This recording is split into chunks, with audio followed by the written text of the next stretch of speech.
Got Medicaid? Paradise Dental's got you covered. We've got you covered from the moment you walk in the door with some of Saipan's best smiles. Medicaid covers your fillings, your extractions, and your checkups with no out-of-pocket expense. And Medicaid covers all of your x-rays without any additional costs to you. So remember, if you've got Medicaid, you're covered. Don't wait for a toothache. Call Paradise Dental today. Come here often.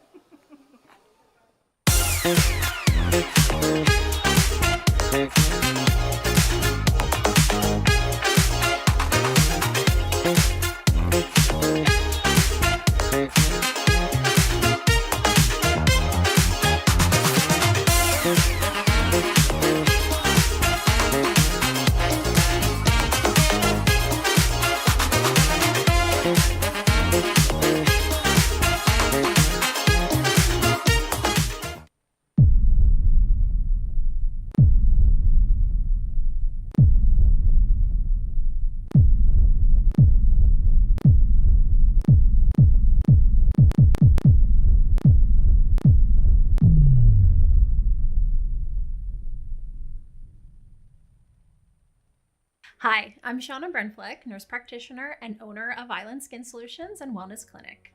We are Saipan's only medical spa offering a wide range of services to meet your unique skincare goals. We offer exclusive medical grade skincare products that can only be purchased from a licensed medical professional. We also have the CNMI's only master esthetician who offers new patient consultations that include a mini facial tailored to your needs. Schedule your consultation today to get started on your skincare journey.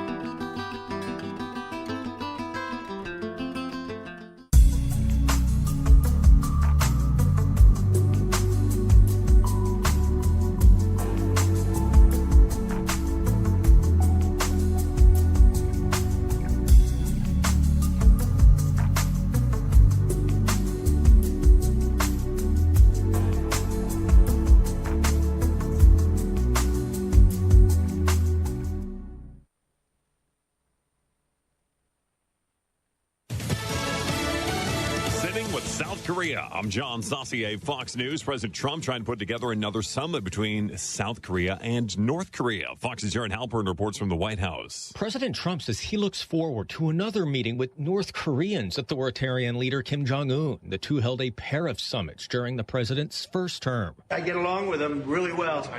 I think he has a country of great potential, tremendous potential. President Trump spoke about a future meeting with Kim as he welcomed South Korea's President Lee Jae-myung to the White House. You know, we really sort of need each other.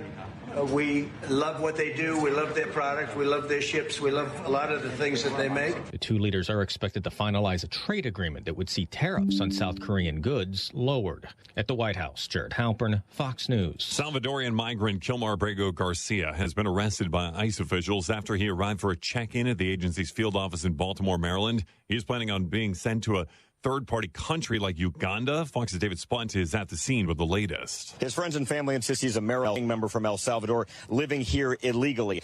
He was out of prison awaiting trial in Tennessee for human smuggling charges. About 150 supporters came out to Baltimore for a 6:30 a.m. rally to support Abrego Garcia.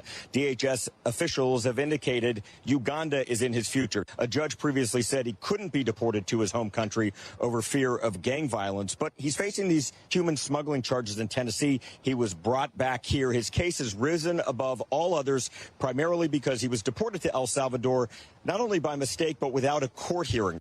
And again, Fox's David Spunt. ICE officials notified Abrego Garcia's attorney after he was released from prison on Friday that they were planning on sending him to Uganda. America's listening to Fox News.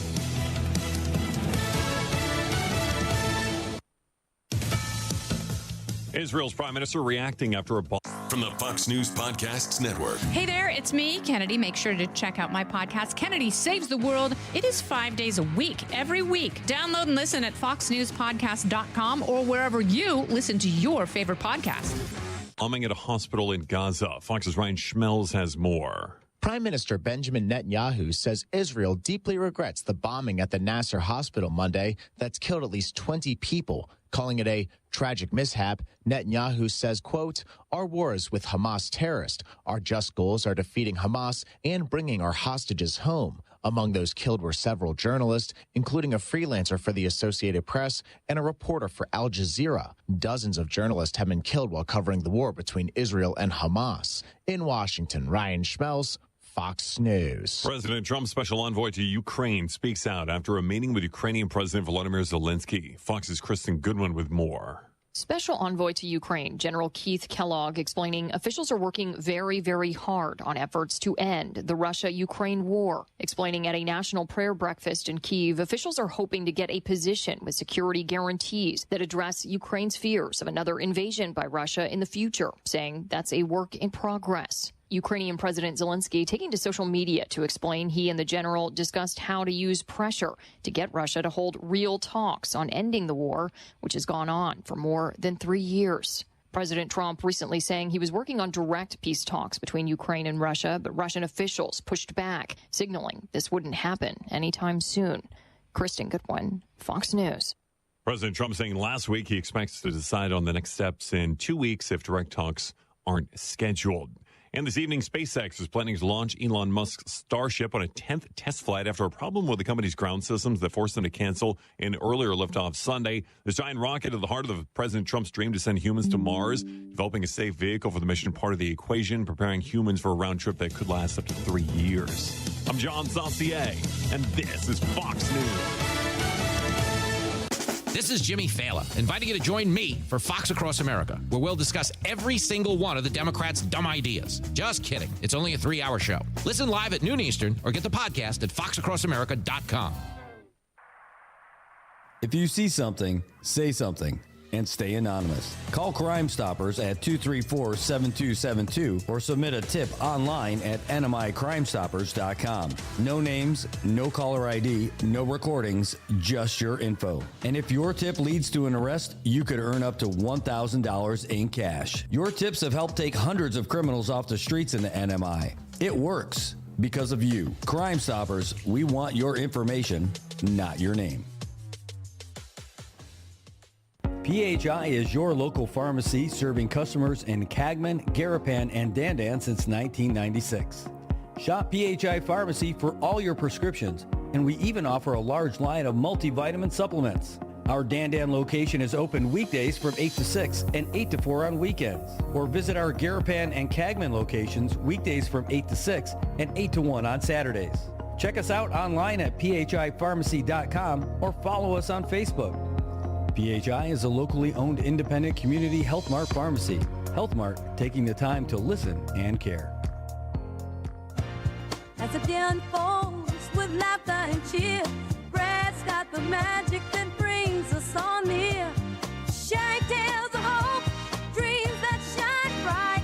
Good morning, Marianas, together we ignite. So join the palm trees, we dance through the days, with rhythm and soul.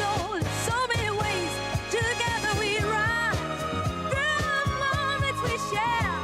Good morning, Marianas, feel the love everywhere. Wake up to the sunshine in the morning light. Good vibes all around, everything feels right. Right on the show, bringing joy to our day. Into the Marianas breeze, let the worries drift away. Yeah, that was the air. Connection grows stronger. We show that we care. Rock on to feel the soulful flow. Live right on in Mariana, that's where you belong. The sweet island breeze and the ocean's embrace. Breath got the stories, sunlight behave. Southside meditated, fall in this ride. Yeah, we're shining with love as our guide. So raise your voices high, let the music play on. Good morning, Marianas, we're where you belong.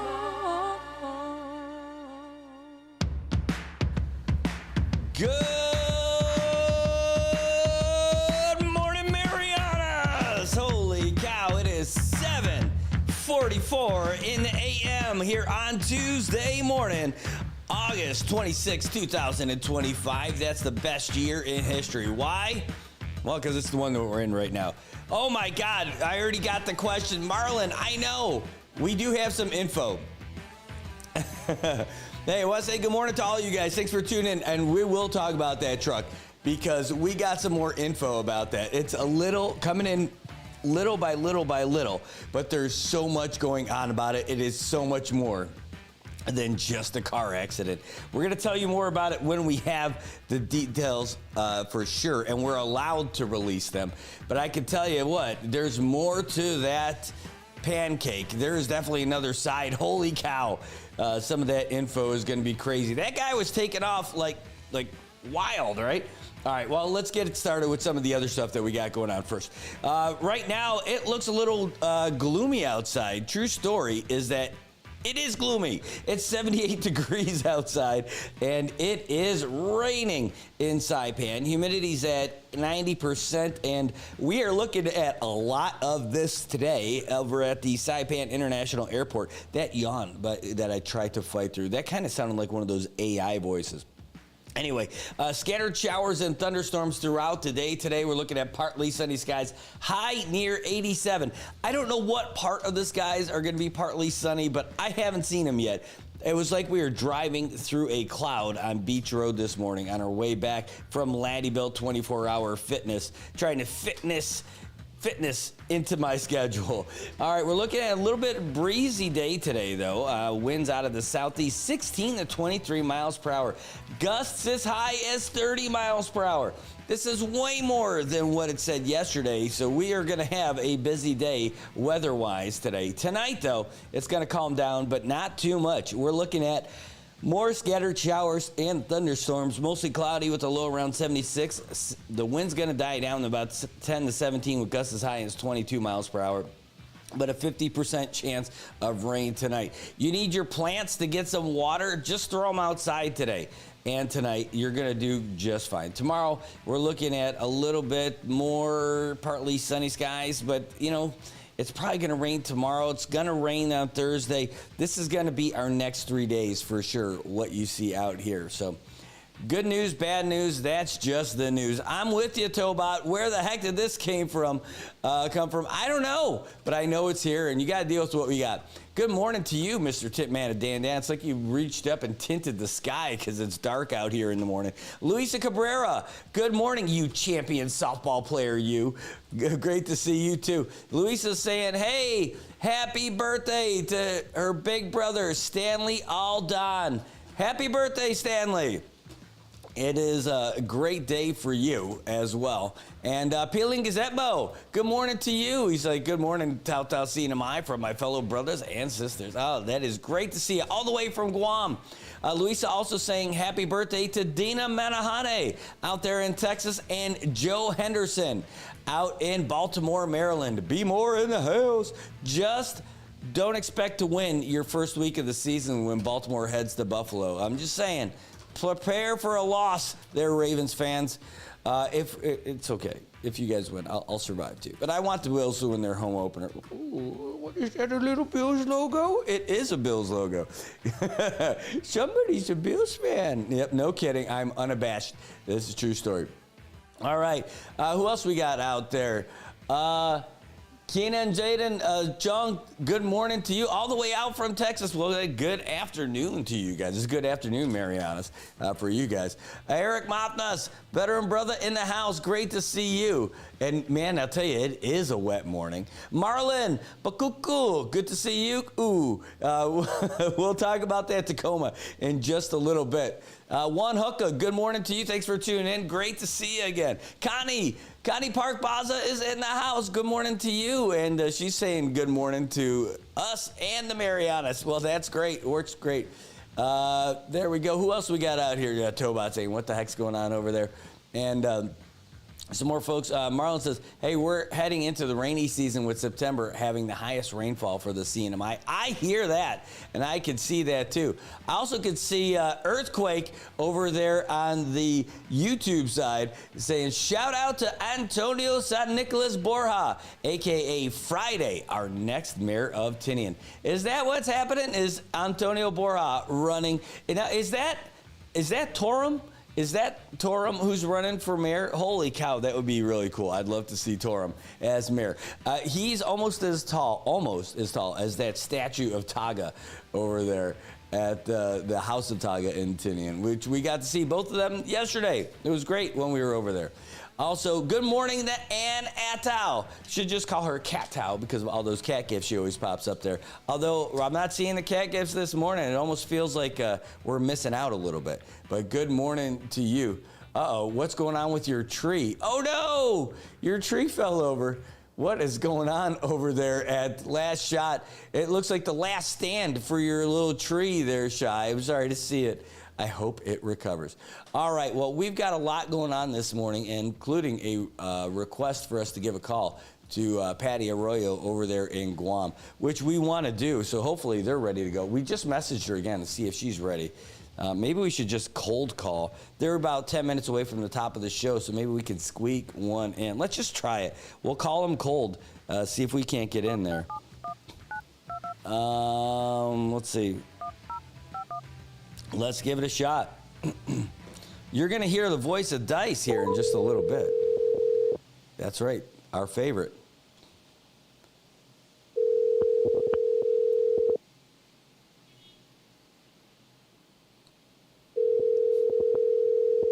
See if that call comes through, if they're able to get us. They may not be able to. We were trying to do it about 45 minutes ago. I'm like, that's too early for us over here. And then we were talking, ooh, maybe we can do it like around 7:30. No. And I'm like, oh, how about now? All right, well, anyway, Bruce Camacho, yeah, no kidding. He said, the number you have dialed does not answer. Please try again later. That's too bad. Hold on, let me just message that we just called. Okay, sorry.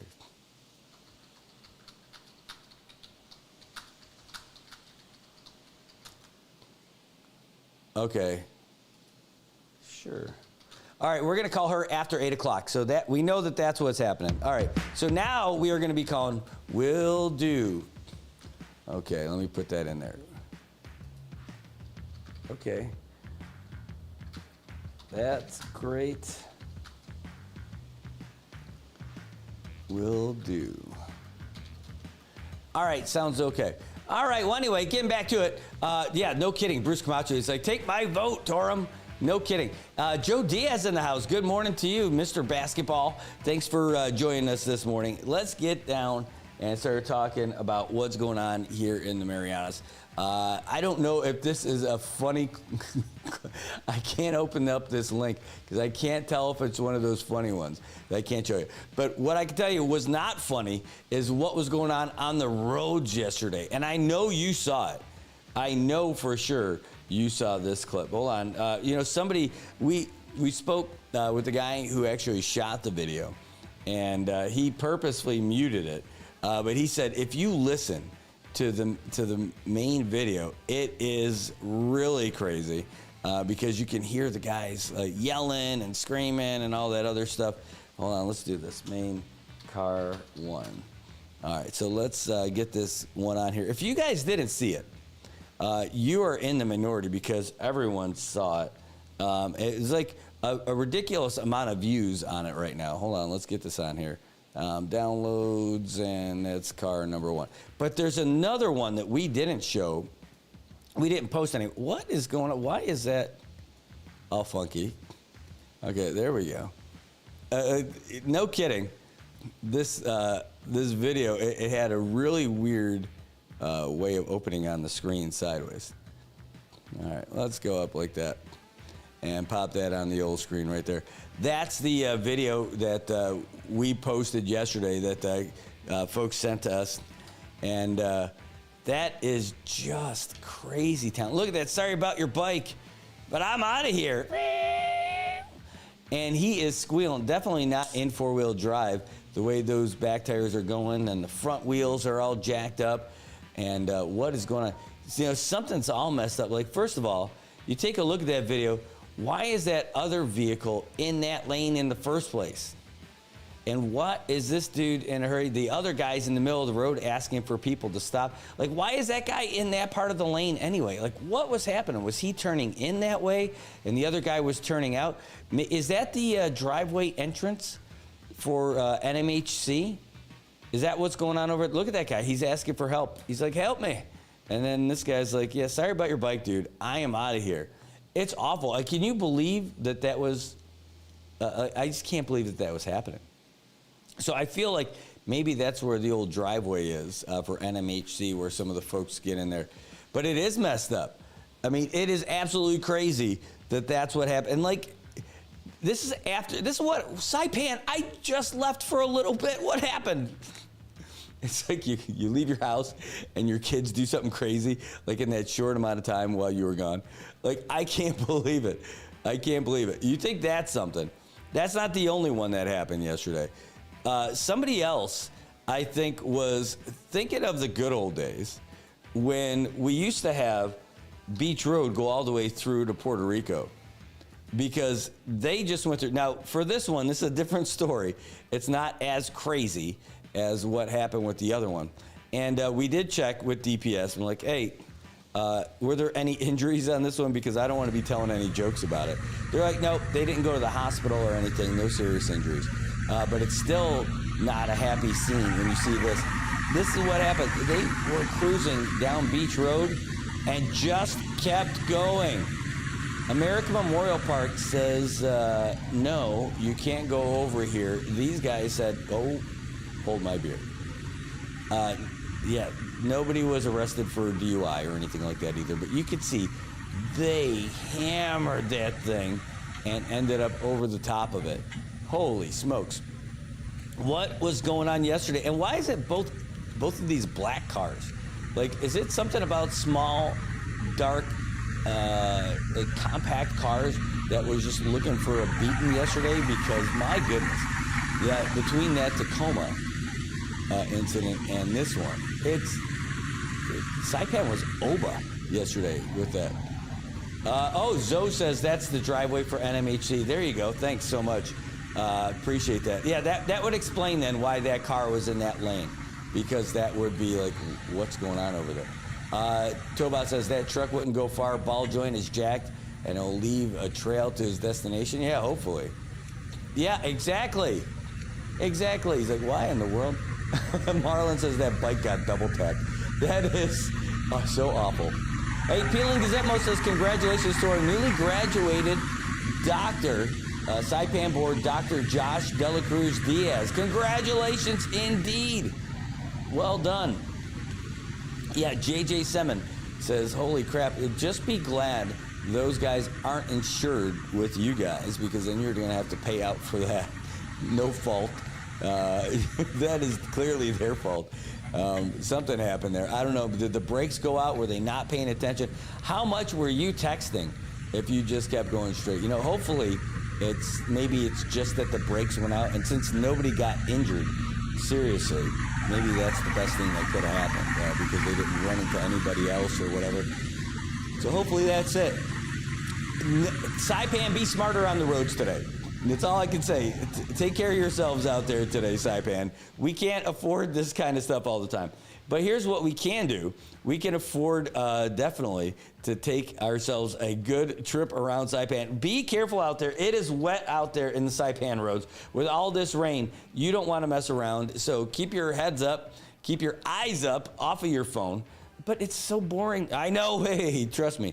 I know what it is to drive, and I know that driving while looking at your phone is not a good idea, no matter who you are or what you're doing. This is what the roads look like out there right now. If you're looking over by Shell Dandan, traffic is backed up all the way to Maddie's Barbecue.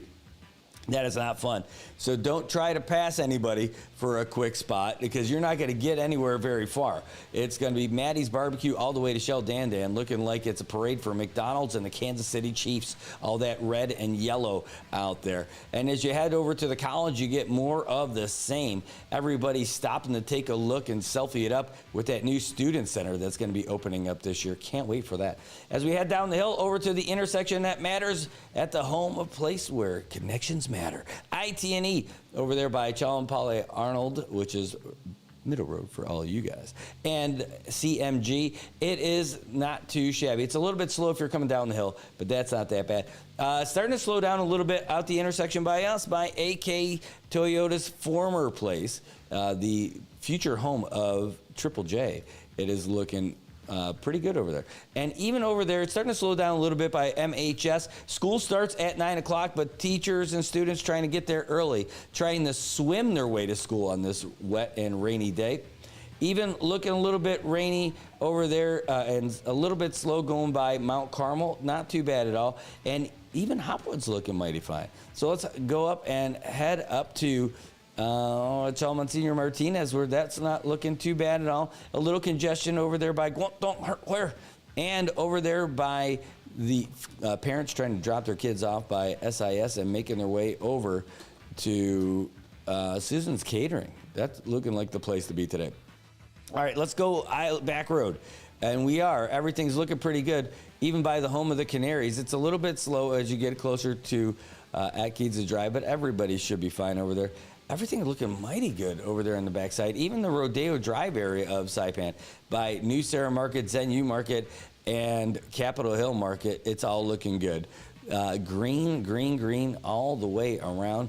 Checking out folks on their way down by the light at Lower Base by Saipan Ice. It's a little, there's a little bit of traffic, but it's not so bad. Going through Puerto Rico is looking pretty good. A little bit of congestion, though, going in both directions over there by the tennis courts. Wait, you mean pickleball courts? Yeah, sure, pickleball courts. Sorry, Jeff Race. And you've got folks in just about every direction over there. Still going down, looking at both Beach Road and Middle Road. Over there by the museum, people trying to head north are going to be going a little bit slower than they'd probably like. But then all the fun begins once you get down by Dial Rent to Own and Subway and all that stuff. Every direction there on Middle Road is a little bit slow, all the way down the sushi spot. And that's a great lunch spot. If you haven't been there, you're missing out. On either side of Quartermaster Road, you've got a little bit of slowdown for folks on Beach Road and folks heading north on Middle Road. A little bit of folks slowing down over by Saipan Vegas as they get their way past McDonald's. And then you get back to the intersection that matters. And that's what it looks like today. Did you know that you could avoid all of that traffic? It's true. You can avoid all of it. It would do nothing to bother you on a day like today because you could hop on Transit CNMI. That's CODA. That's right. You can ride Saipan's public transportation. It's the best way to go when you don't have to worry about it at all. You know that those buses are air conditioned. They're amazing, and they are driving all the time. For 6:30 in the morning till 8:30 at night, Monday through Friday. They stop at 8 p.m. on holidays and weekends to let the drivers go home and have a little bit of fun with their families. But you can see them out there right now. There's one over there by Guangdong Hardware, and there's one over there by Paseo de Marianas in Garapan, and then there's one at the AK intersection just hanging out in case one of the other ones break down. Not going to happen, but they're there anyway, just in case. Who knows what could happen? They are ready to go because that's what our CNMI, Transit CNMI, and CODA does. They get ready for you. And they do it pretty inexpensive. It's only $2 each way you go, unless you are a student, a veteran, an active duty military, monomcal, or you have a disability. Then it's half off. That's right. Only $1 per ticket wherever you want to go. Best deal in town. 6:30 in the morning to 8:30 at night, Monday through Friday. 6:30 in the morning to 8 p.m. on holidays and weekends. Hey, the drivers need lives too. Give them some fun. Let them enjoy it a little bit. They want to go out with their families too, don't you?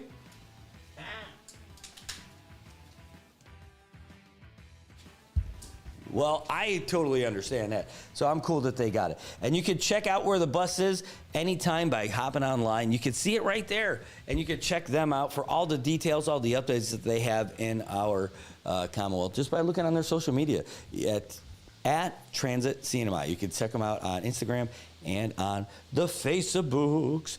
And that stuff is so great. The Transit CNMI, those buses are clean, they're modern, they're new. They got aircon and free Wi-Fi. My gosh, I can't believe they have free Wi-Fi. It's like the best deal in town. You can't beat it. All right, who else? By the way, we had some more people that jumped in. Yeah. Mylan, Rayon, good to see you. Good morning. That's so awesome that you're here. Manaluz, great to see you this morning. Hey, Sophia Beneventi, good morning. Great to see you. Who else do we got out there today? Manaluz, Mark Anthony, Manaluz, great to see you. Thanks for tuning in today. And man, I'll tell you, this is going to be an interesting one. We're going to make that phone call now. Let me just type ready question mark for her, see if she's ready to go. And man, so there's more to that vehicle deal with the Toyota Tacoma. There is more to it. We're working with the folks from Department of Public Safety, and they're not ready to tell us the rest of it, but they're about to, and we're going to hear more about that. We're also going to hear more about what's going on with all of the drama with the broadband program, that BEAD, the Broadband for Everyone stuff. Here we go. Yeah, we're just waiting to see when they're ready to call. But Docomo came out again talking about how they just want a review of the program. And you can't blame them for that. I mean, I totally understand that happened. But you know what else was interesting? Ooh, still on CBS News. How about 10 minutes? Okay. Perfect. Okay, so we're going to go with them 8:15. 8:15. All right, 8:15, we're going to call Patty. And so while that was happening, I ended up checking this out. Hold on, let me, I didn't download it to the computer yet, but I sent it to a couple people last night. And I wonder if it wasn't, this is so funny. We're going to show you guys this too. I love this. Here, let's go there. And you know, I'll tell you what, we want to be fair about the whole thing. And I know we have been. But like, that's the important part. The thing is that the deal is that the CNMI is going to be getting some money to improve the broadband access out here. It's really cool. So there's this program. And so they put out bids to find out who's going to do it. They're talking about bringing high-speed fiber to everybody's home. We got approved to do that. And so now Bixby voice privacy contents have been updated. Oh, that's great. Thank you, Bixby. I'll tell you what, that is great. Thank you, AI, for listening to me. Let's delete my voice. I have read and agreed to all of this. Now, close app. Yeah, I don't like Bixby. I don't use that app. I don't know if you guys do, but I don't. Anyway, let's get back to it. So we have the ability to get broadband to everybody's house. So you're not just going to be doing like DSL and all that other stuff. That is pretty cool, right? So our broadband office puts out a request for proposal, an RFP. They're soliciting bids to get people to bid to bring fiber to all of the CNMI, all the way to everybody's house. Really, you're not paying for getting it to your house. Now you're able to get it. And they said there's a couple of ways that we could do it. We can go the non-priority way or the priority way. We can go the cheap way or we can go the best way. So they're like, well, let's put out a bid to see if we can get the best system for the CNMI, right? Let's get your bids to see if we can't get fiber buried in the ground to everybody's house, right? They're not doing it because, you know, they don't own businesses. This is just, they don't own telecom businesses or anything like that. Their whole plan is to get the best quality, future-proof technology for the Marianas. So they put a request out there for people to place a bid for the broadband plan. And they got 3 bids for it, right? And so they offered They got it from Docomo, they got it from GTA, and they got it from IT&E.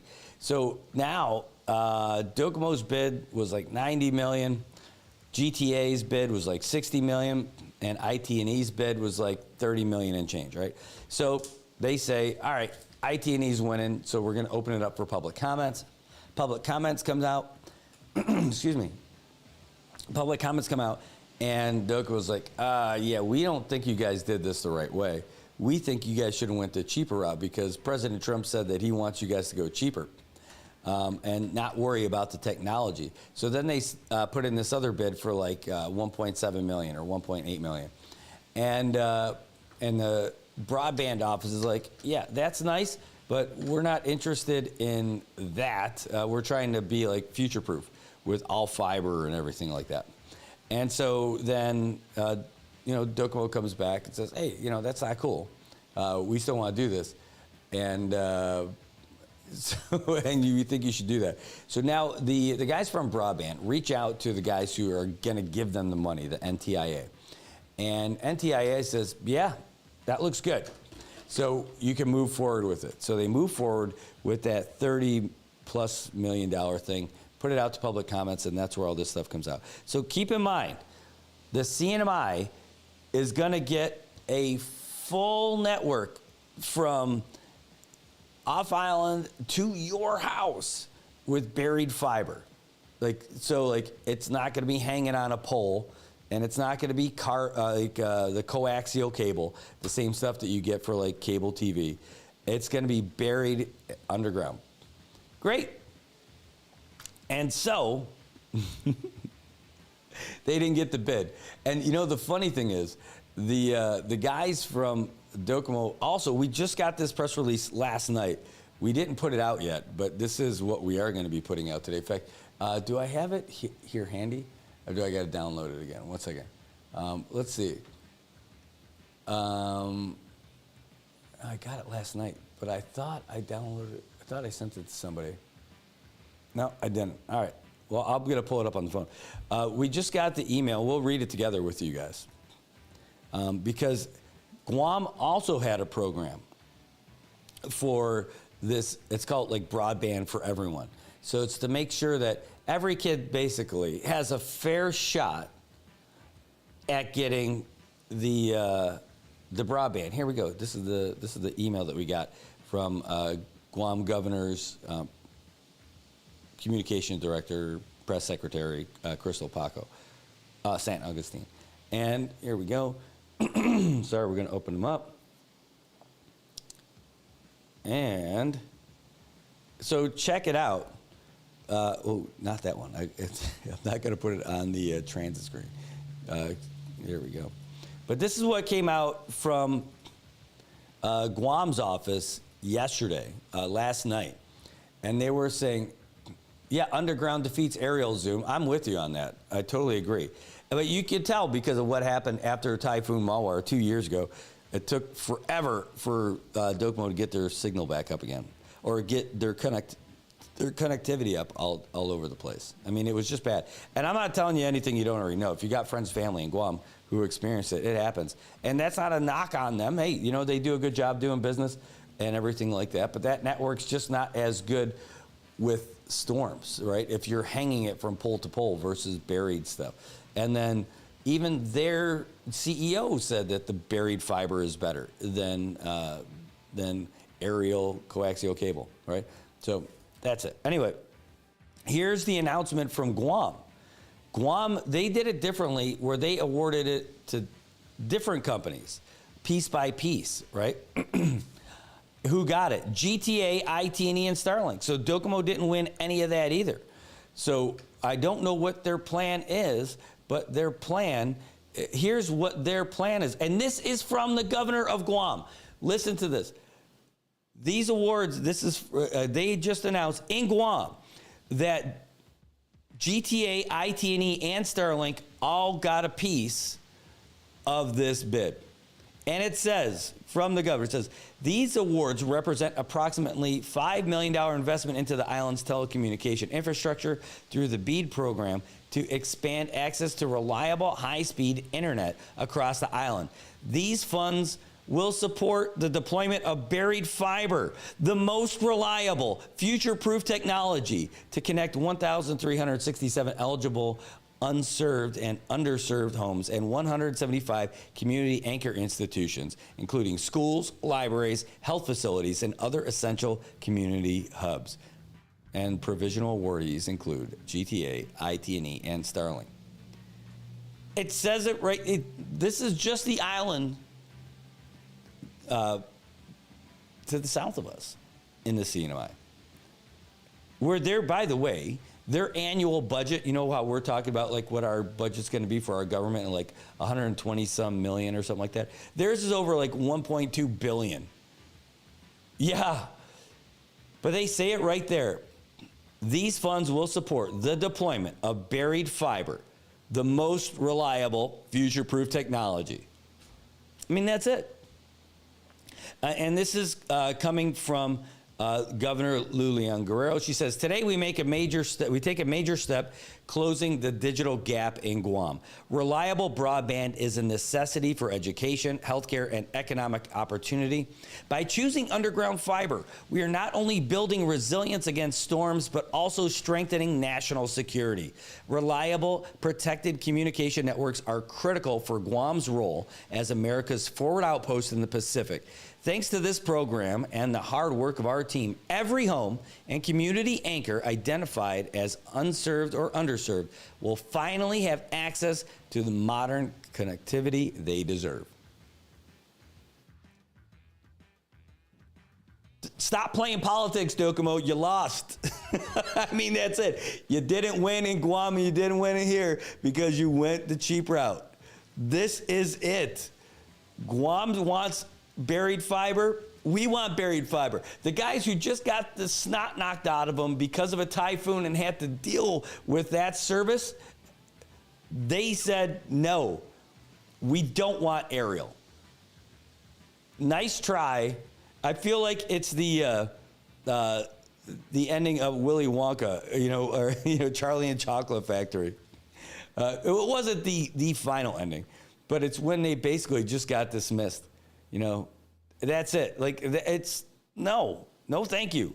We don't want it. Like, especially, we got approved already. We got approved to have this great network already.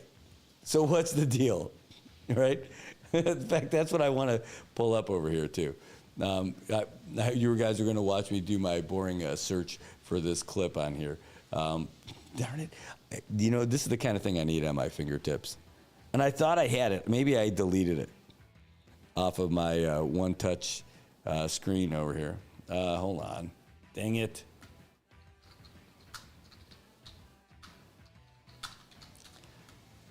I just got to see if I can find this short little clip. I don't want the super long 3-minute clip. Oh, yeah, this is it right here. I mean, this is really it.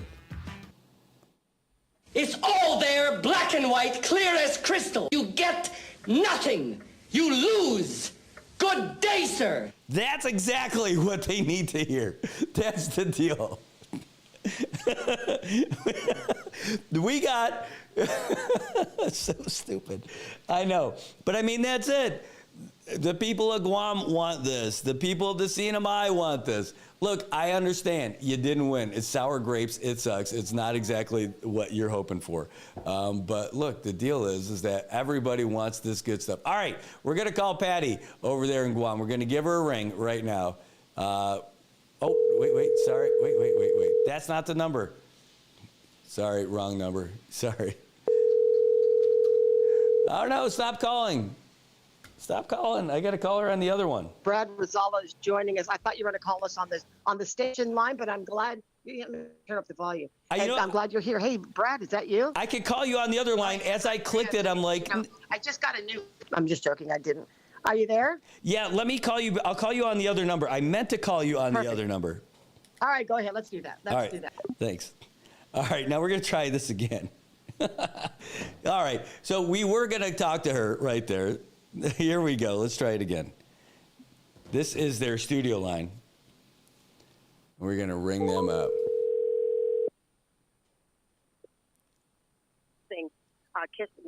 Missing the break. He joins us on the line now. Hey, good morning, Brad. Good morning. How are you? Oh, I'm good. It's been a while. Too long. Yeah, indeed, too long. Well, this is a good thing about, having reunions. We pick up just where we left off. That's what good friends do. So thanks for calling, and sorry again about we hit and miss because you're doing your own thing over there. That's right. Yeah. So you're Good Morning, Marianas. That show runs from what time, or are you on currently? We are on right now, and we're on with you. So we are the kinder, gentler. We don't have to wake up to do a 6 o'clock show. Maybe when we get fancy like you, we'll have to start waking up earlier. Is that what, Nancy? What we are? Okay.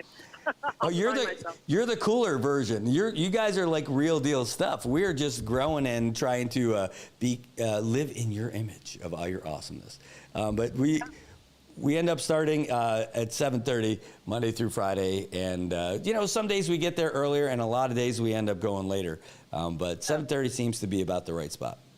Hey, well then tell my audience where we can find you. Oh, wonderful. Yes.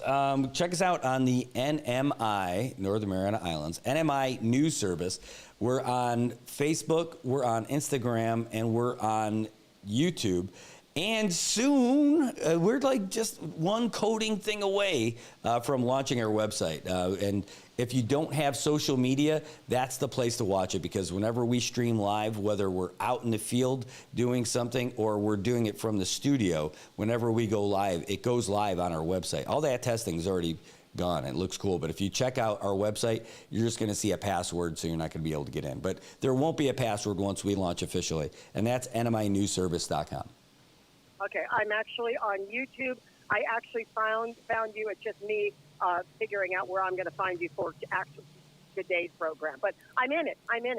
Listen, you have had a lot of, big stories that have been happening to you. I mean, up there this past month, with the passing of the beloved Governor Palacios, and then the swearing in of now a new administration. I mean, it's the same administration, I guess. New people. Talk to me just how things have been going. Save the part about the sitting lieutenant governor now. But how is Saipan getting along without without the late Governor Palacios? Well, I mean, think about it. That happened to us. We saw him flying away on the 22nd, and all of a sudden on the 23rd. He passes away. We thought maybe it was going to be just a health incident like it happened a couple of years earlier when he was in the campaign year, and it didn't happen that way, and we were just shocked and wondering what was going to happen, watching it all unfold. But then again, in the first week of Governor Apateng's administration, he has the death of his friend and partner for our government, and then we have that tropical storm Croso was coming in, like a typhoon that we were worried about, and then a tsunami warning, and then he has to swear in, he's swearing in a new lieutenant governor in the span of about a week and a half. That is one heck of a way. That's a baptism by fire right there for another career community servant in Governor Apateng, and who, before he took this role, he had been in our legislature, and he served as our mayor for 2 terms, which we have caps on our mayors over here. You can only serve 2 terms. So he had his group for 2 terms back to back before winning with that election with Governor Palacios. So it was certainly interesting to try to navigate through, because you've got the emotions too. Our governor was really accessible, and he knew so many people, and he'd been connected with so many different folks in the community for such a long time, that losing him wasn't just losing somebody, by a title. It's not all crocodile tears and all that. I mean, it's genuine connections that he made with people from throughout the community, whether it's the secretary of so-and-so or the visiting delegates from so-and-so or the guy cutting the grass outside of the office. Like, everybody knew our governor. And he left an impression on just about every single person that he met. And, it was tough to lose someone like that. And he had a mission that he wanted to do. He had He was trying to clean up the corruption that that he ran on as part of his campaign, and to see somebody, and this is not a guy who was, he was 69 years old, and still going for it. He could have just been retired as a career public servant, but he was so passionate about our community that he decided to go for it. And he, was he going to run again? I think he was thinking about it. But like our current governor now, I don't believe he's running at all after the end of it. He's hitting the end of his commitment to the community, which has been, again, a lifetime. So trying to navigate through all of that and still trying to find a way to move forward. It's like a typhoon where everyone just had to come together. Who cares about the politics stuff? Who cares about what you're doing? I know some people probably saw this as an opportunity for them, but I think as a community, there were a lot of hugs from people who don't hug a lot with each other. So it was good. That's the silver lining from it. Yeah. Well, so the low definitely of seeing Palacios leave the office in such a dramatic and unexpected way now comes with this news about the indictment of now Lieutenant Governor Dennis Mendiola over allegations that were made against him when he was Homeland Security, clearly during the pandemic years. Help us understand that one. Well, so that was an interesting time. At that point, Governor Torres was our head of state, and he had appointed our current now Lieutenant Governor Dennis Mendiola to the role of overseeing the Homeland Security Emergency Management. And that was a pivotal role because just about everything back then, we had all these federal dollars that came in, and they were all going through Homeland Security and Emergency Management. I think you guys had a program called Vax and Win back in the day, the whole vaccine incentive program. We had one called the Road to 80, and everything went through Homeland Security. All the reimbursements through the Road to 80. Everything that we needed purchased had to go through Homeland Security. So it was really interesting to see everything went through there. So you've got he was a special assistant, I think, for Homeland Security. It was his title at the time. And he had to sign some things, a lot of things for everything. And everything was going by one of those, like, hey, the gov wants this, just sign it, just do it. And some folks did not want to get involved in it. And they ended up seeing their roles reduced a little bit. But they still have their jobs and they're not indicted.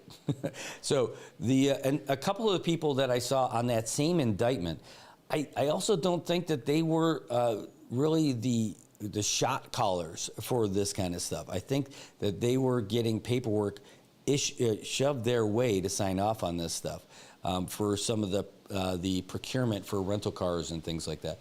But I think the big thing in this one is the transporting of vehicles and private vehicles from one island to another on the government dime. One of them, at least the rental car company didn't know about it. And then, the other one, we're still trying to find out more information about it. What's the story about that other one that clearly was not a rental car and it was a private vehicle? So the lieutenant governor, we reached out to him and he said that, he's like, hey, this is just petty politics. This is all going to go through and it's not going to be a big deal. Paraphrasing, essentially.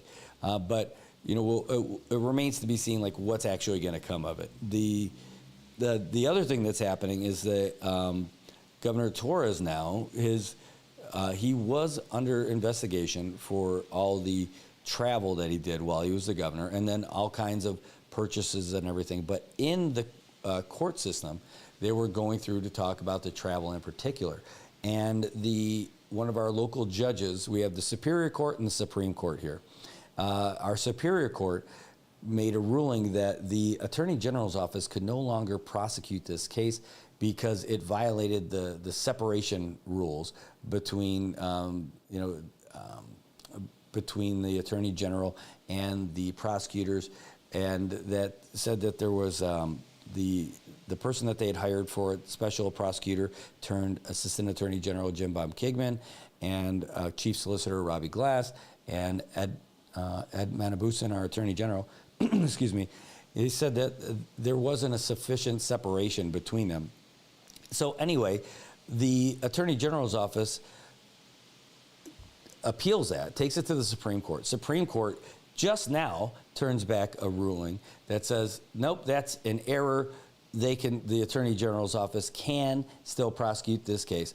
And on top of that, even though that neither the Attorney General or the two prosecutors that he's got, even though there was no impropriety, there may have been the appearance that there was, so they have ruled that those two prosecutors and the Attorney General himself cannot be involved in the prosecution of the case, but the CNMI's Attorney General office can prosecute that case. So now that's going to move forward. So it's going to open up everything. And what is everybody talking about here?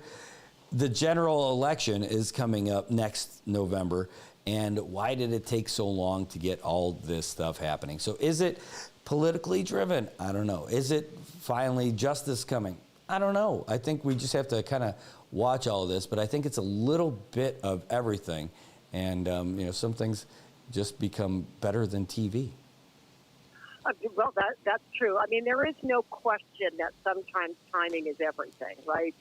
That sometimes in a political scenario or in the season, that things come out of the woodwork. Definitely, we've heard about it, skeletons in closets that suddenly reappear. And it is a timing. Sometimes you can stave off these things in order to cause more attention around the candidate when it comes time to really scrutinize them. So, yeah, maybe a little bit of everything. But in the end, isn't it important for all of us to see how this plays out? That if there was wrongdoing, as is alleged, we all want to know the merit of that case definitely has to be adjudicated. I would think they would want before an election, rather than do what we did with the Trump administration when he was convicted on those 34 felony counts, right? Some of the most beautiful felonies, the best felonies. While he was actively running and gunning for that office. In fact, the judge even said, I'm not going to hand down any sentencing or verdict until after the election, because what it does, it makes it look like I'm coming for him either way, that I'm going to be partial to his situation. So, these things tend to happen, but don't you want to know the result if it really, really did happen, if indeed really happened? Absolutely, 100%. So two things. One, our local judges held off on making that decision before the last election also. So that's one thing. But number two, there's always an election. It's not like it's this year or this month. So that's an easy defense to say, oh, it's political, right? So you want to see it happen. I would say that too, right? But I think what makes it more interesting is that our lieutenant governor now, who was the Senate president, who ascended because of the death of Governor Palacios, now he is rumored to be the running mate of the next gubernatorial candidate from the GOP here in Saipan and the CNMI. So right now, you want to get in on the juicy rumors on this? I've got key. Let's go.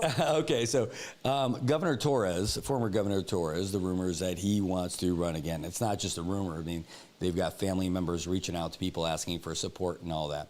And he's got a lot of time that he's been taking photos with Lieutenant Governor Mendiola all over the place. But the other part is that Vinny Sablon, who was Governor Torres' running mate, ended up being interested in running as well. So what might happen within the GOP, that there would be a primary between Governor Torres and Vinny Sablon, and whoever wins will be the gubernatorial candidate that would likely pick up Dennis Mendiola as their running mate.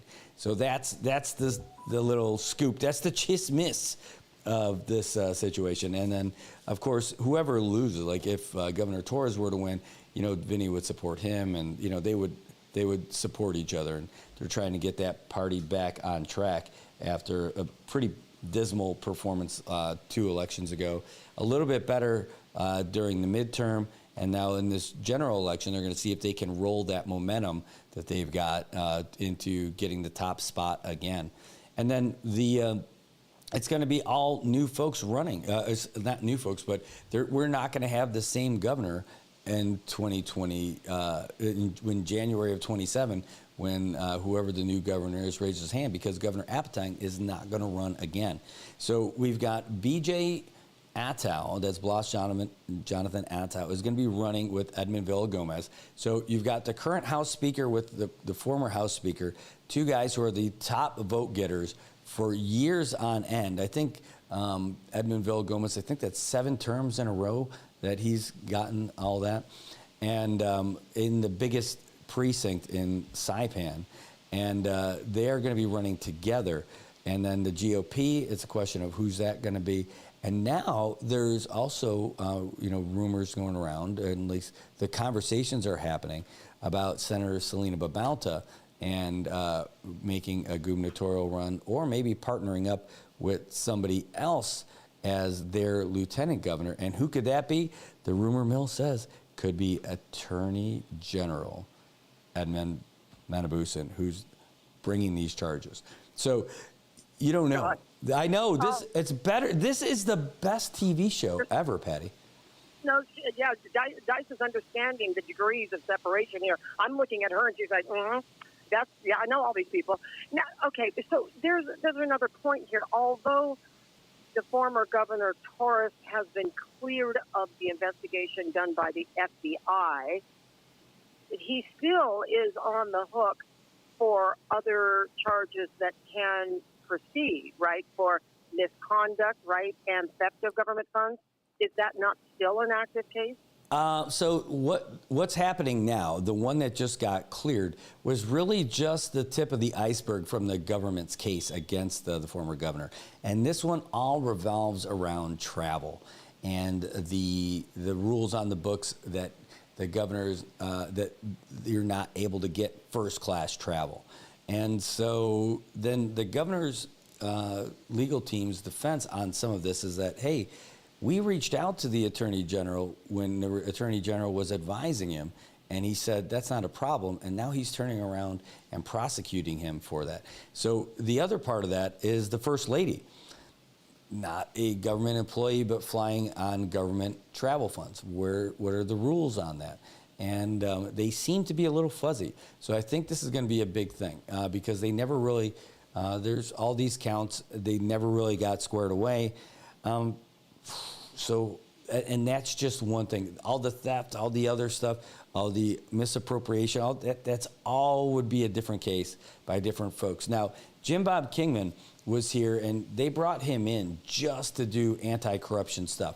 Well, that did not work out the way that they had initially planned, and there's a lot of stories on everybody's side about why that worked or did not work.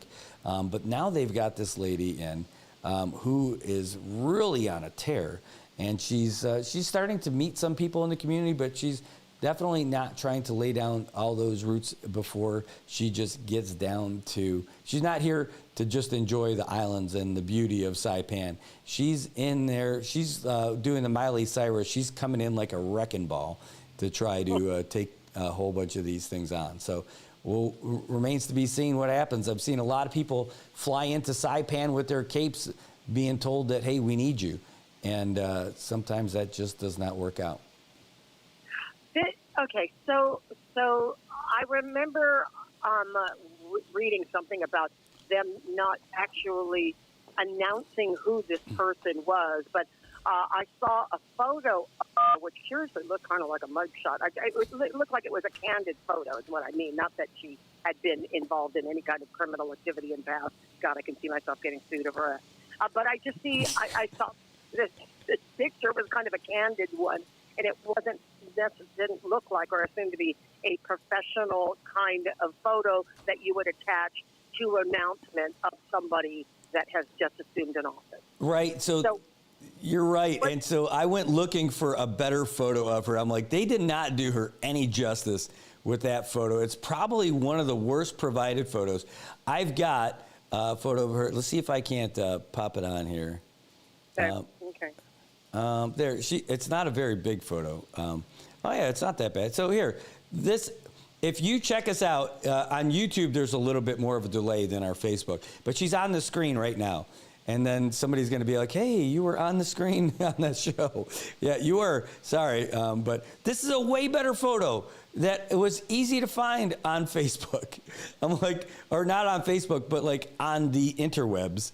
Yeah, I was able to find a decent photo of her that does not look like that mugshot. And that other mugshot that they used in that other one, it kind of looked like you and I would probably, this would be a deep cut for some of the younger folks, but you remember Mr. Rogers' Neighborhood, Lady Elaine? That's what that other photo kind of looked like, that puppet. Like this. I know it's a deep cut. It's a deep cut. But it's a dating yourself cut. But absolutely. I get it, though. I mean, that's what I'm saying. It was curious, and that's why I had to sort of qualify that it is not definitely clarified. It's not a mugshot. It looked a mugshot-ish. That's all. It was grainy. It probably wasn't a good photo. She wasn't smiling. There was no. It's sort of like it just wasn't a flattering photo. Not to say it was pretty or not pretty, or it's supposed to be a little more modelish. I just meant it was generally when you have a professional photo of somebody accompanying a news release. That wasn't it. That they did. My point is that they never sent a news release, right? So it was as if you guys had to go find your own photo to see who it was they were talking about. No, that photo that they used looked like they had to go to 1972, pick up a microfiche, and convert it to digital and post it. Yeah, it wasn't of good quality. Okay, but now we know what she looks like. I think that was the point. It was to try to identify this sort of new person you feel was in there. Sort of put in this position without a whole lot of fanfare. They just, quietly stuck her in while her contemporary exited. Well, I think the conversation had started before he was on his way out, but they knew. So they were looking for a tenacious litigator, and it looks like they found her. She's got all kinds of experience with everything. She's multilingual. She's familiar with federal and state law, business, international stuff. She's a litigation nightmare, I think, for the other team. And we'll find out. And that's me never having met her. That's just reading her background and seeing what she's done since she got here. The other thing is Jim Kingman, nice guy. I like him. We had some conversations with him over a couple of beverages. And he really saw the CNMI as something different. He saw it as somewhere he wanted to be, wanted to stay. And then he got involved in all kinds of things. I think that what they did, they gave her a heads up saying, that might not work out. You're not going to make a lot of friends while you're doing this because there's a lot of people who will be nice to you, but they really don't want you to succeed. And I think that word got to her, and she's listening to it, and I think smartly. So that is the thing. If you're trying to root out some deep-seated corruption here, you're not going to be invited to the barbecues other than for people to try to find out information about you that might work against you at some point. So she's here and she's doing it, and I'm excited to see how all of that works out. So yeah. On the point about travel, it's so interesting you mentioned that because I don't know if there's any other place, outside of where we are so separated from the next land that we need to go, the next massive land. But travel expenses, travel accompaniment, all of that is such a big deal in the islands, right? Because we have to travel long distances, and we would prefer to be up front in the plane. But in the CNMI, it doesn't sound like there's anything that guides you on travel with the first spouse, right? Mm-hmm. I'm reading up, I Googled it, and it says there are provisions in the CNMI law that allow spouses to travel with officials on the territory's dime. There is a public law for all CNMI government branches and prohibited purchase of reimbursement for first class or business travel, but There is no uniform regulations that have been fully implemented as of the most recent audit. And so it has to be, any executive branch travel has to be authorized, but if you're the governor of the island, then who's going to authorize it? And who's going to say you can't take your spouse? Because there's nothing that says anything in the law that specifically addresses whether or not a spouse can accompany a government official. Yeah, well, so this is one of the things. So when Governor Torres took office, it was when Governor Enos passed away. So he had a long term for that first time. His second term, he went through. And what he was doing was essentially going for a third term, even though it wasn't done that way. I mean, it would be his second elected term. I think what should have happened is that there should have been a special election when Governor Enos passed away right away, because there was so much time left in his term. And I bring that up in context because I think anybody who's got that much power for that long, it changes you a little bit. I mean, when you're used to everybody doing whatever and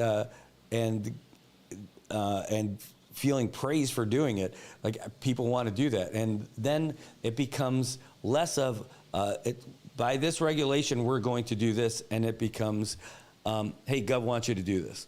You know, that's it. Hey, it's for Gov. Hey, this is for Gov, and people just do it, and it's just, I think that's a cultural thing. I think that you know, when you, and by that I mean like the culture of living in a small town on a small island, that you just go with that kind of flow, and you just kind of want to get that kind of stuff happening. You know, it also kind of comes with the territory that if you are, let's say, Governor Lou Leon Guerrero, and on Guam we have to go through 3 different price codes to get quotes to get the lowest fare, and then that's the service on which the governor will travel. We only have the one that's going to take it. United Airlines is it. So we got to take whatever rate that they give. And plus that Guam also, I think, I'm not sure if they still do it, but they pool miles. But those miles actually are supposed to be dedicated to people who are sick or baseball teams that want to go off island. I don't think it's a for upgrade. But in the spirit of doing good business with the government, it does not disqualify anybody if the governor accepts an upgrade from an airline that's not doing it only because of the safety and the privacy of the governor of Guam. They will accommodate her in business first as a matter of their regular protocol.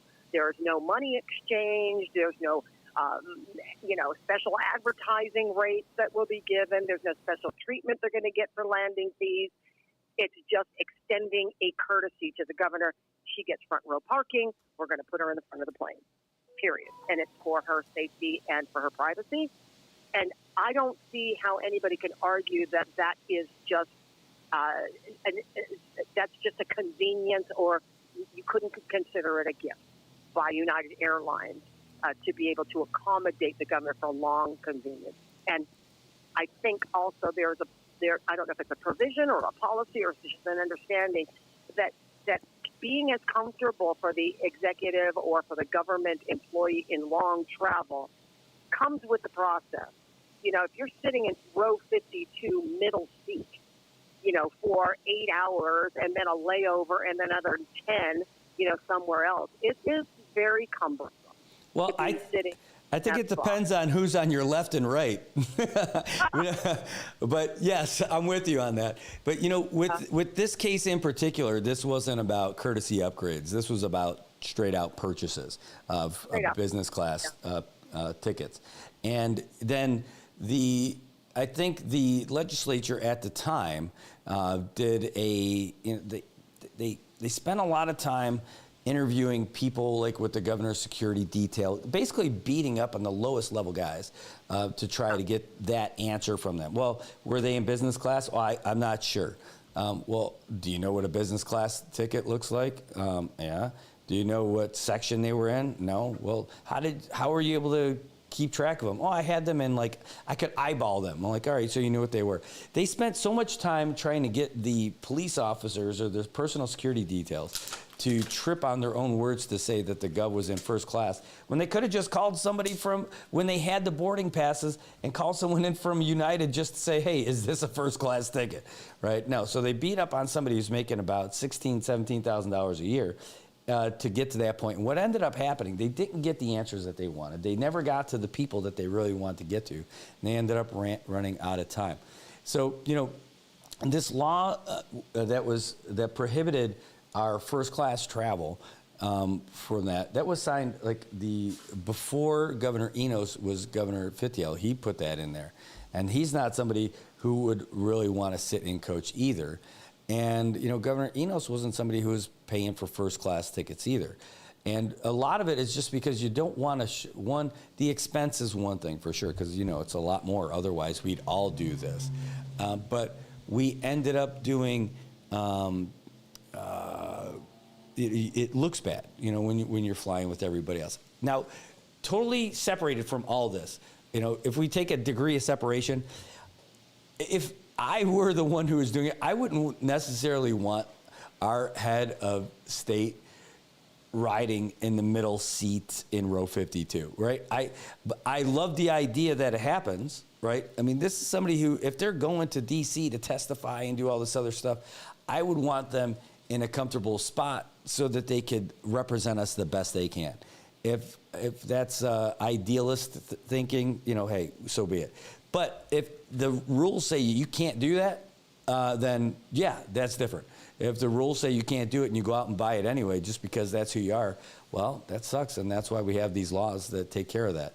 But the other point that you brought up about getting those courtesy upgrades and all that stuff, oh yeah, that's not even a big deal. If you buy a regular ticket and you're getting something that you would give anybody who has that, then I don't think that's a big deal either. I don't know how much you travel, Patty. I had some nice little status for a few years, and it was so awesome to get that courtesy upgrade. You just get a little text message on your phone. You've just been upgraded. Awesome. That's awesome. I absolutely love this. That wasn't because my name's Brad Rosal. It's because I tell people I'm friends with Patty. And that'll get you, bro. That's what I'm talking about. That gets me everywhere. I think that you actually bring up a point that has been pretty well debated on Guam.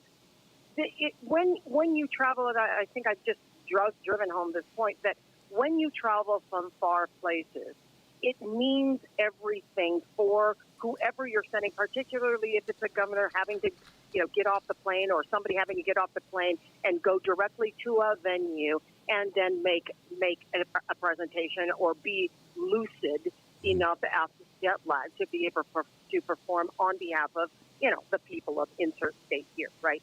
They don't have those problems with lawmakers on the mainland unless they're constantly envoying, to a foreign country. But from Guam, anytime you leave this area and go to the States, you are putting a toll on that traveler, and they have to be on their game when they land. So I'm with you. I think that there is a due sort of, maybe it's respect or the convenience of a public servant who's going there for this kind of stuff, to be able to be at the top of their game if they're truly going for this meeting and not a junket, right? Because then sit in the back of the plane, you're going to have your spots when you land, so relax, right? But I'm saying that if you're really on official business and this is the title, then you should be allowed some conveniences just because of the distance. I think it just comes with the territory, no pun intended. Yeah, but, I thought about that pun when you said it the first time. I loved it. But the trip to Guam, right? You probably don't need the business class for that.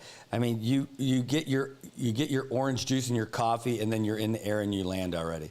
You're lucky. Yeah. So, but again, if we have a governor, and it doesn't just have to be a governor. Like, I mean, if we had Secretary so-and-so who's going to be meeting with folks, if we had our CPA, right, our Commonwealth Ports Authority, if they had an important meeting with the folks from transportation, USDOT, or with, say, Homeland Security or FAA, and they're going to be traveling all that distance to D.C., I'd want them to be on top of their game too. I don't want them to be, having a great time tearing it up with the free beverages. I just want them to be ready to go when they get off that plane. Like, 'cause I'll tell you, when we went to DC in May, we got off the plane and had to take an hour trip to get to the room. My bags didn't arrive till midnight. And then I had like the meeting 7 o'clock in the congressional offices. And I'm like, I was just spent. Like I didn't get a good night's sleep or anything like that. And I was flying regular. And I would been a totally different person if I had that fancy Polaris class or something like that. But even a wider seat with a little bit more legroom. And I'm not a giant guy. I'm not super tall, and I certainly wouldn't be comfortable in the middle seat either. But I would hope that the people that are going there to do business on behalf of the Commonwealth, and not like you say, like some kind of junket or something like that, I would hope that they would get the tools they need to represent us the best. But again, back in Governor Fitthiel's time when we were doing all these austerity measures, that's why we had that rule that nobody can fly that business class. And so they did that. So that's it. I mean, that's where all this stuff came from. That's the genesis of this one. And this is just one of those little cases that they were talking about. They didn't even get to all the other stuff because they put so many delays and breaks and all this other stuff in the court system. That was kind of, by the way, it was kind of disappointing to see the rulings that we were getting from our judge pro tem, because all of our judges conflicted themselves out, and the guy that we ended up getting ended up kind of going along with the defense's thing. It let them go back in time and do other steps and other stages that seemed like they were out of order, and making all kinds of considerations. Anyway, long story, right? And I'm not making a long story short. I'm still making a longer story longer. But that's the whole case on that one. Okay. Well, I think there's something to be said about the gifts and the travel and the ethics laws in the CNMI and their uniform policy and how much it extends into the travel. But, I think that the laws are pretty clear on the restrictions of honoraria. For example, you can't get, $1,000. I mean, you can't get like $10,000 for a speech. And especially if you're the spouse of the governor, you couldn't be able to get that same honorarium. But I have to say that the laws definitely have to be a little more loose for places like Guam and the CNMI that have to travel farther distances and needing the accompaniment of a spouse. Some things need to be at least uniform, and it doesn't sound like it is there. No. So that gets. Yeah. That's the cool thing about living in this kind of a place. You're connected enough to everything and all the policies that if there's something that you don't like, you can pass a law to change it. And that happens. And that's kind of a neat thing. And so that's what we're living in. Oh, by the way, before we go, I know you're going to start shuffling off to Buffalo there, but we got a comment from one of our friends, one of our viewers, says, "Hey, Patty, can you send my love to my Castro familia in Moleso?" That's from Tobat Castro. Okay, there you do. You just did it, brother. I appreciate that for them. I want that for them. So the Castro from Moleso, who is it? His family? Yeah, his family. It's Tobat Castro Chris. He is from Moleso, but he's been living here for a while. He's a regular viewer, and he watches you guys too. Oh, thanks for the name. Another place that we can consider for a place to stay. Thanks, bro. You got it. All right, brother. I appreciate it. Brad, it's always good to talk to you. I've always wanted to make this a regular thing because there's stuff that happens up there that we tend to forget. And we all feel the skills. Where are you? What is that? Under a bridge? Where are you at?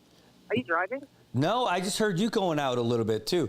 I'm right here. Our studio is in the village of Olea. Do you remember the Shack? Did you go to the Shack when you were here? Yes. We're right across the street from the Shack, up on the third floor in the CETA building. So you got a good, nice view of our gloomy, rainy day and traffic below us. Gorgeous down here. I tell you what, I'll be in your neck of the woods in early October. I'm going to swing by and say hey. Hey, so vice versa, I'm going to be down there too. So, Landon Aidlet, well, there's both Aidlets anyway, but Landon and Brandon, they're building their Tower for Humanity over at the Agana Shopping Center. I'm going to be down there when they're doing it too. So. Oh, okay. What date is that starting? Do you know? End of September, beginning of October. I'll WhatsApp you back and forth so we can make sure our schedules match. Yes, make sure, and we'll have you back up here this time. He's not bringing soap this time, guys, because he's not with that company anymore. Yeah, because I got with that. No soap this time. No soap. All right, buddy. Hey, take good care. We'll see you soon, Brad. It's always good to talk to you, my friend. Take care. And Dice, love you too. I'm so glad that you're killing it down there. Yeah, she's killing it. She's definitely killing it. Take good care, buddy. All right, you too. Take care, guys. Brad Rosaloff on the NMI. All right, that was Patty Arroyo. How cool was that? I love that we do this. This doesn't happen normally, like in the mainland where they do all this stuff, but we're able to do it. We have Ray Gibson. We get on each other's show, and then we just did that with Patty Arroyo. And, I got to know them doing the same thing. When I was doing stuff with Pacific News Center, part of Sorensen Media Group, where I was packaging news stories and sending them down there. And that's going back a long time. So we've known each other all these years. They used to be on the same station, and then Ray went off, and she got the early spot, and so now they both have early morning talk shows in Guam, and I love them. They're just great. And Dice, my gosh, this CNMI's best radio show host, like in the morning. Dice, she was here for a long time. She ended up moving to Guam, chasing the big bucks. And when all the Sorensen media stuff happened, now she ended up going with Patty, and she is a big-time producer for that broadcast. They don't even know. The folks in Guam, they don't even know this gem, this diamond that's over there that could be on the air with them, too. She's just awesome. All right. That's a lot of talking. We're going to take a real quick break. We come back, we're going to have more of the show. We're going to talk more about the things you want to talk about, and maybe a little more. Oh, and we're going to get you the latest news, because we just walked right over that. We'll be right back.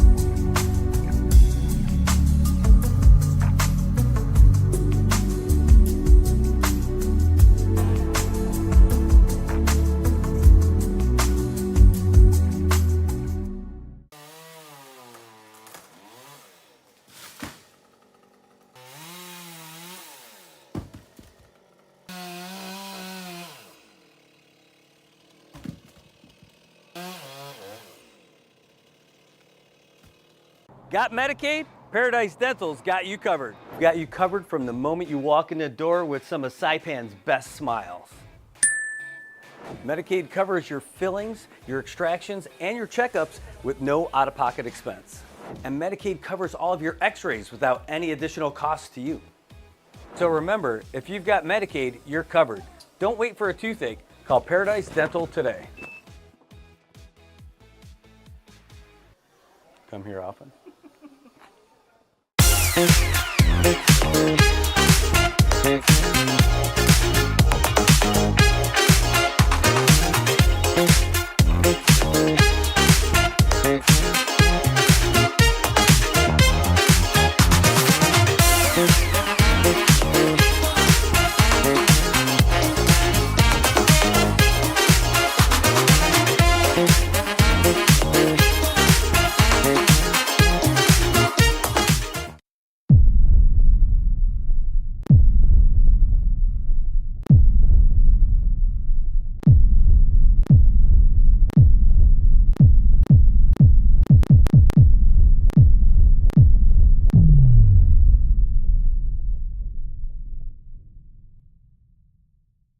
Hi, I'm Shauna Brenfleck, nurse practitioner and owner of Island Skin Solutions and Wellness Clinic. We are Saipan's only medical spa offering a wide range of services to meet your unique skincare goals. We offer exclusive medical-grade skincare products that can only be purchased from a licensed medical professional. We also have the CNMI's only master esthetician, who offers new patient consultations that include a mini facial tailored to your needs. Schedule your consultation today to get started on your skincare journey.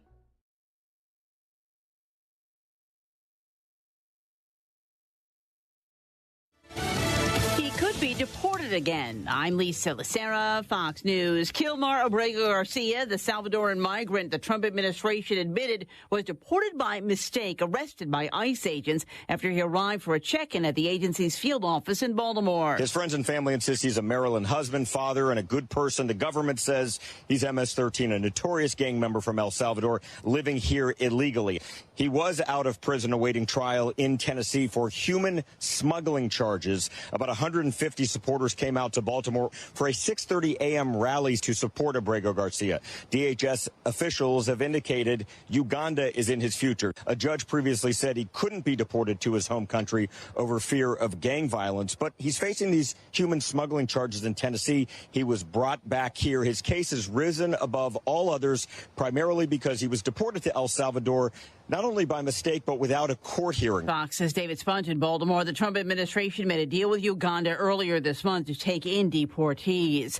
President Trump has signed an executive order that would revoke or withhold federal funding for local and state governments that offer cashless bail, saying it's a threat to public safety. Somebody kills somebody, they go in, don't worry about it, no cash, come back in a couple of months, we'll give you a trial. You never see the person again.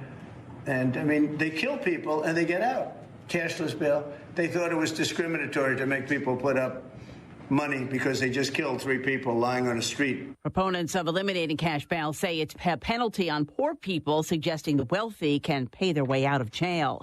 The president signed another executive order that would have the Justice Department prosecute people for burning the American flag. In 1989, the Supreme Court ruled that flag burning is political expression. America is listening to Fox News.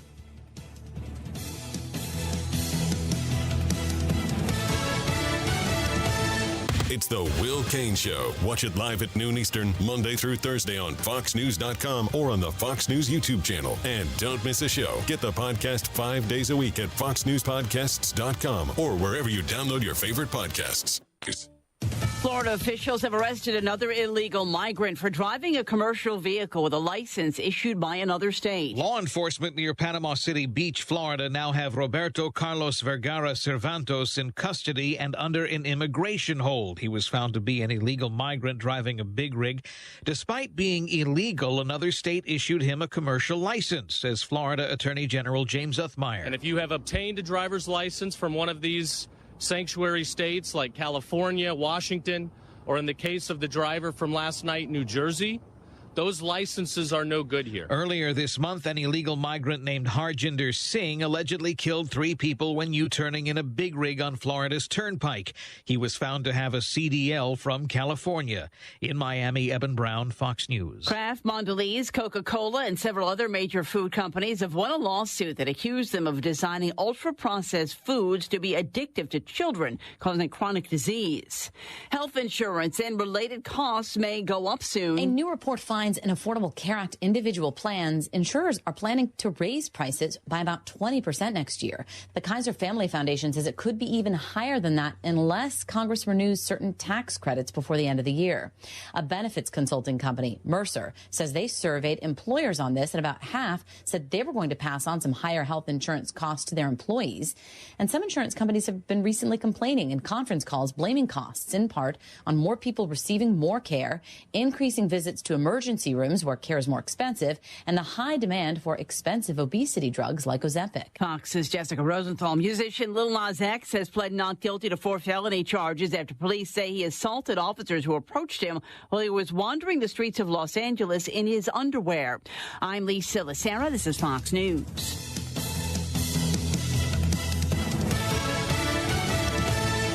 This is Jason Chaffetz from the Jason in the House podcast. Join me every Monday to dive deeper into the latest political headlines and chat with remarkable guests. Listen and follow now at FoxNewsPodcast.com or wherever you download podcasts. If you see something, say something. and stay anonymous. Call Crime Stoppers at 234-7272 or submit a tip online at nmicrimestoppers.com.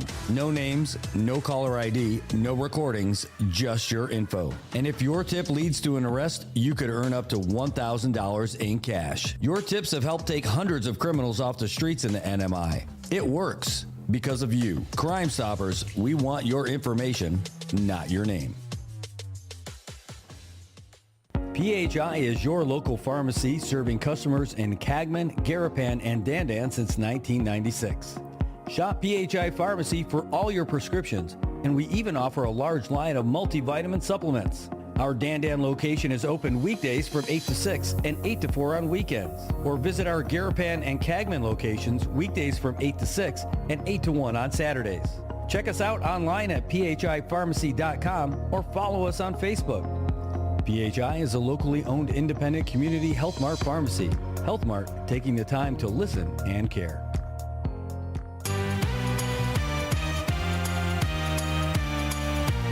Wake up, sunshine, it's a brand new day. Brad's got the stories that'll light your way. The smile on his face, he's ready to share. Good morning, Marianas. Feel the love in the air. Good morning, Marianas. Come join the fun. Together we'll shine like the morning sun. With the waves crashing in, hear the oceans call. Brad brings the news that connects us all. From the islands to the world, those kind of wish. Good morning, Marianas, the best time of year. Good morning, Marianas. Let's start the day. With laughter and stories, come what may.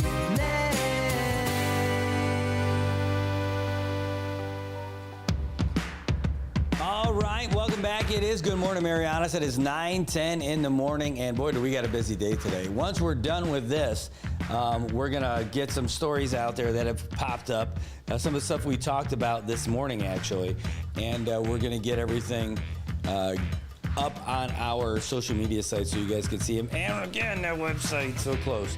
All right, hey, what else is going on? Hey, we just reached out to Landon Aylett over there in Guam and said, hey, it's raining. He's like, yeah, must be nice. You guys looked like you got hit pretty good up there. I'm like, yeah, we did, and it's still happening. Guess what the temperature is right now?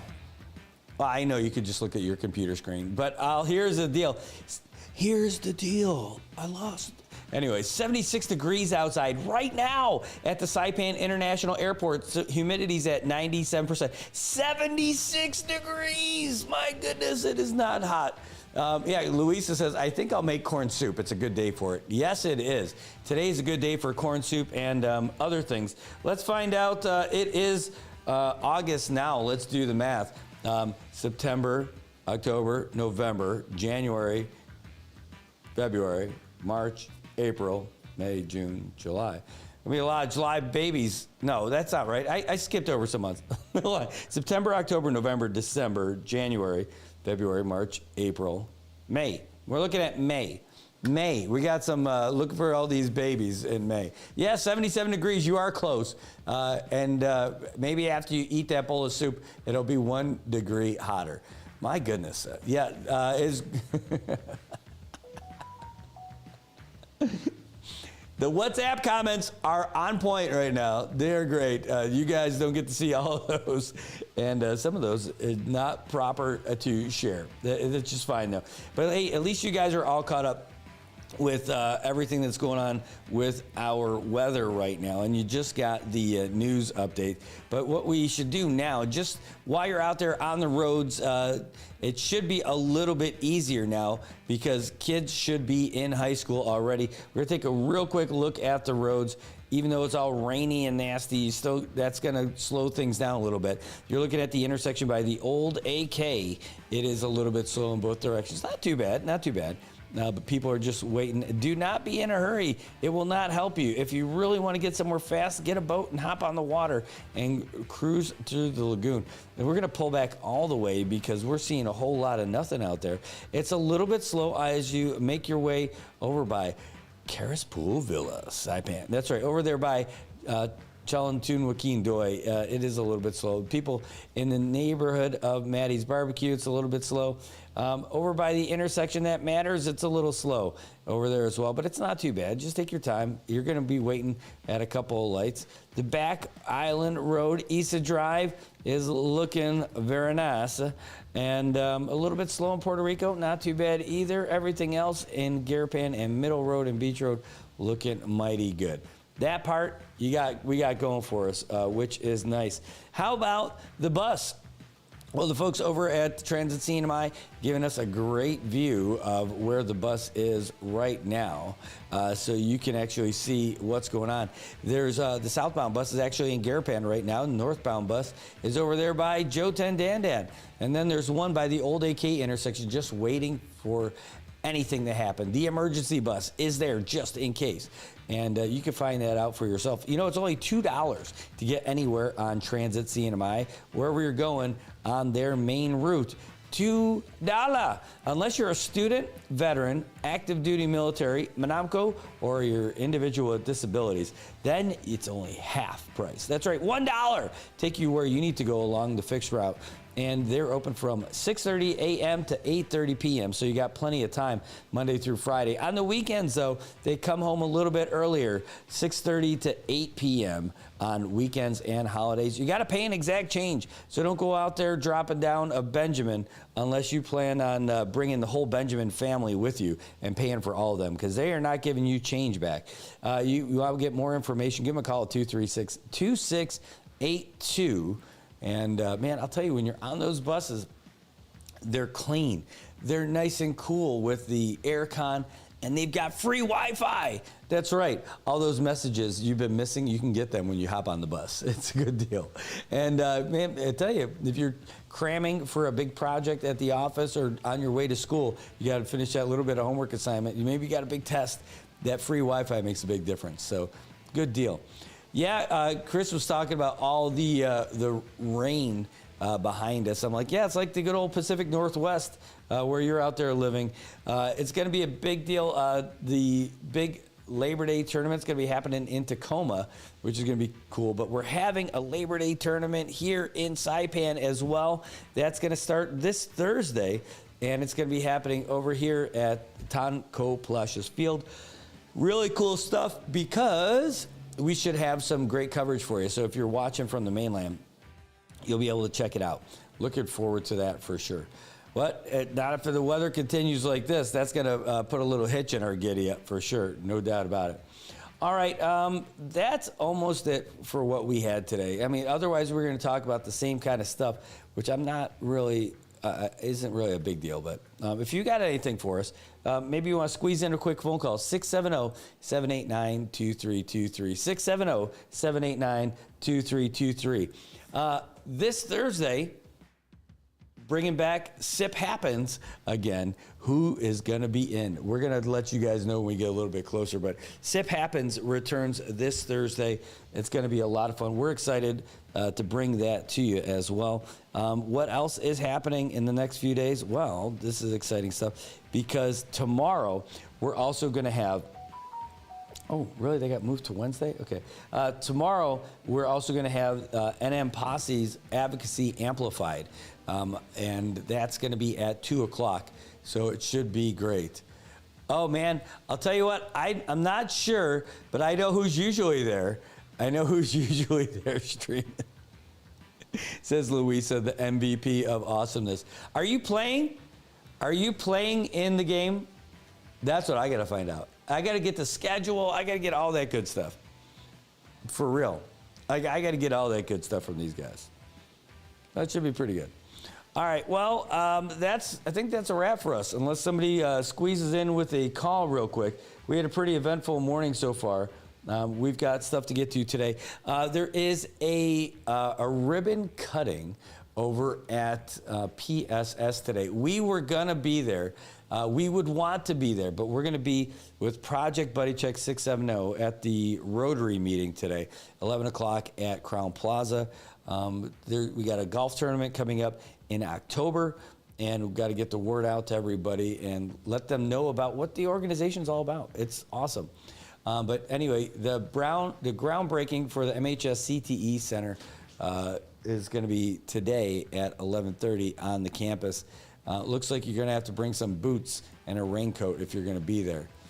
Oh, you are playing. That's awesome. That is so great. We're going to have to figure it out, Louisa, for sure. I think we're going to have it figured out. But that's the thing. So we can't be there for this one, but we will be there later this week for the proclamation signing. All right. Anything else? We didn't get a call just now, so it's good. Holy cow. Wow. Nice. Ooh, is that the schedule? Hold on. I got messages from Louisa and from Landon at the same time. Oh, that's Friday. Nice. Friday, Saturday, and Sunday. Man, it's going to be nonstop. But Friday night, and then Saturday. Oh, Friday starts the women's. And that's going to be pretty quick. If there's going to be any guys playing, they're going to be playing later. Then Saturday's going to be kind of an all-day affair, and an all-day affair on Sunday, too. All right. Well, I hope the weather holds up. That's for sure. Thank you so much for sending that. Let's see what this happens. Oh, this is going to be awesome. It's going to be such a great schedule. All right. Landon, he's going to be giving us a remote interview tomorrow. So that's going to be really cool. Where is he? Well, we'll tell you about that tomorrow. All right. Sound good? Yeah, I think that's it. Geez. Well, I guess that's it. We were going to talk a little bit about the senators and all that stuff, but I think what I'm going to do is package some of this stuff and send it to you guys. So we're going to pop it up on the old on the posts, and that's it. So I think that's it. We covered everything. Now it's time for breakfast. I'm hungry. It's true story. All right, guys. Thanks for tuning in. Thanks for watching. We are really glad that you guys joined us today, and we'll be back again tomorrow morning at 7:30. Who knows? Maybe a little earlier. Is it possible? It is always a possibility. Who else do we got coming in tomorrow? Tomorrow is a big deal because we are going to have in studio tomorrow, 8 o'clock, David Gibson, the CEO from IT&E, is going to be with us. The first time on the show. We did the show where he was in Guam, but he's going to be in our studio to talk about this whole deal tomorrow. Also tomorrow, 9 o'clock, there is a detention hearing continuation that we've heard about for that Clarissa Adlawan and for Giselle Batalig. This is the one thing that we've been hearing about for a while. So I thought it was going to be Monday, but no, it's going to be tomorrow. So we're going to go cover that after we're done with this here on Wednesday. So that's what we got for you today. For all the veteran brothers, we'll see you guys over there at the Rotary meeting at 11 o'clock over at Crown Plaza. And in the meantime, going to be hustling out some stories for you. So thanks for tuning in. Thanks for supporting us. If you haven't already, please support us by following us on the NMI News Service on Facebook and on Instagram. And if maybe you're only a Facebook person, go check us out on YouTube. It's NMI News 670. Just search for NMI News Service. It'll pop up. So please subscribe to us over there on the YouTube channel. And remember, when we go, when our website goes live for you, whether or not, if you don't have social media, then you'll be able to watch it there all the time just by checking our website, by popping on. And it'll be a great place where you can watch all the old ones too, because unlike what happens over here on Facebook, they don't delete after 30 days. That's it, guys. That's the show. We'll see you guys again. So have a great one, and we look forward to coming back to you again tomorrow morning. Hooray! It's good. All right, we'll give you a little one to wake up to. This will get you going.